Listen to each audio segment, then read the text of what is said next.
Hey everybody, welcome to some Mario Odyssey gameplay. I'm joined by Oscar Deus. Hello. So we played this game. I had a little razz at E3 when I was lucky enough to get in there. And we played it at the Nintendo head office a few weeks ago now.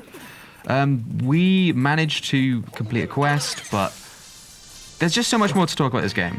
Yeah. So, I mean, how much hands-on have you had? Is it just the 20 minutes that we had at the event? Yeah, so I played a little bit at E3 and then a little bit the other week, but it was the same demo both times. So I played this level, New Donk City, and also the Sand Kingdom as well. So I've played them both quite extensively now, and it's looking pretty good. I'm actually incredibly excited by it. But before Zelda came out, I was not known for being a massive Nintendo fan, but the Switch has kind of turned this completely around for me.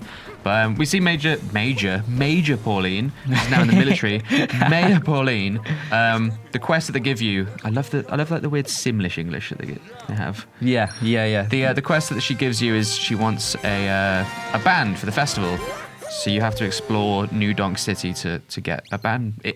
4 members of the band. And it kind of feels like this quest was designed to make you explore a little bit. Yeah, definitely. Which I find like really...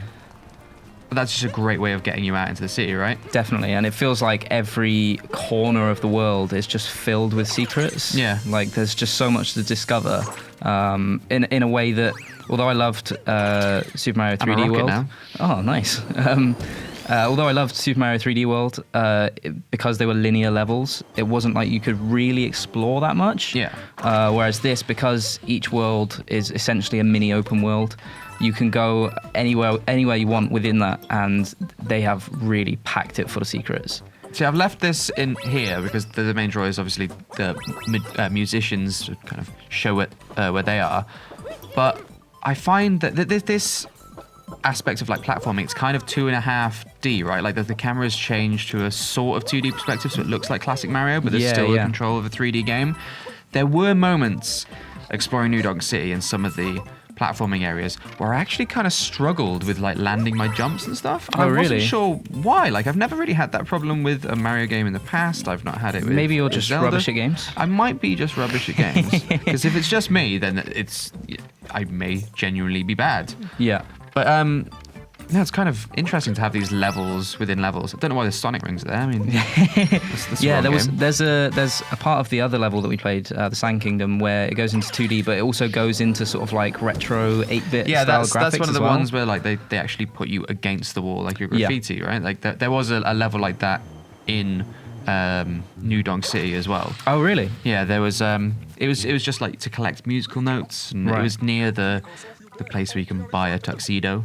Right. See, that's amazing to me because, like, I've played New Donk City. I think it's quite. Although it is an open world, it's quite a small one. You can do the main quest of this world in like 5 minutes, 10 minutes max. And I've played this level like 3 times now, so I've played it for like half an hour. Yeah. And I hadn't seen that part that you were just talking about. It was just a very nondescript building that, like, I was walking past it and I was like, wait, can I actually go in there? And it turned out you could.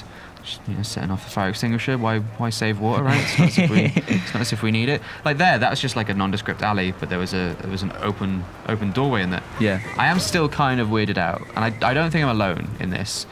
Seeing Mario next to like humans. Yeah. I was just about to mention that because like Mario is like Nintendo have said Mario is human. Yeah. And he's next to humans, and they look completely different. Yeah. And it's proper weirding me out. Like it's not even that there's like a height discrepancy or something like that. Mario looks like he's made of different stuff. Yeah, he looks like a cartoon, doesn't he? Yeah.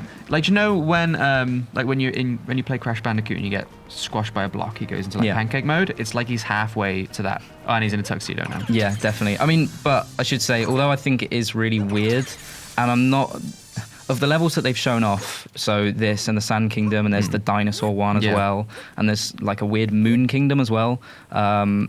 This is probably the one that weirds me out the most because it is trying to be sort of semi-realistic, and Mario's in there and obviously not realistic. But I should say that although it kind of weirds me out, I don't think it's especially a negative. No. Like, it's a bit odd, but it is at the same time cool Kicking to a see can. Mario. Why not? It's cool to see Mario in that setting, right? And I keep comparing it to, you know, that Simpsons episode where Homer goes out into the real world and Yeah. he's still sort of like 3D and weird and cartoony, but everyone else is like live action. It's kind of like that. It's weird, but it is at the same time cool to see it in a different setting. Yeah, absolutely. Well, the reason that I climbed that building then, I was trying to find the last musician. Right. And they try and trick you by saying that there's music coming from the ceiling, from Right. the ceiling of the roof. So I went up there. At this point, I noticed that you'd found the one musician that I haven't.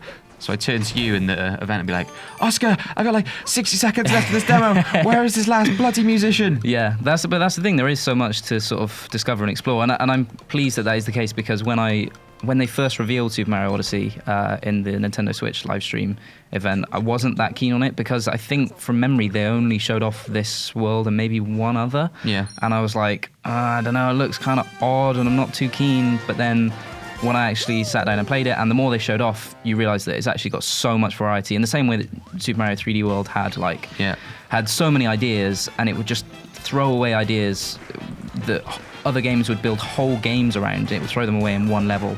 Well, I'm super excited to learn more about Mario. Like I said, I've not been exactly the biggest Mario fan, but seeing it in this new setting and all the new stuff they're doing with it, I'm super excited. We've got the band back together now.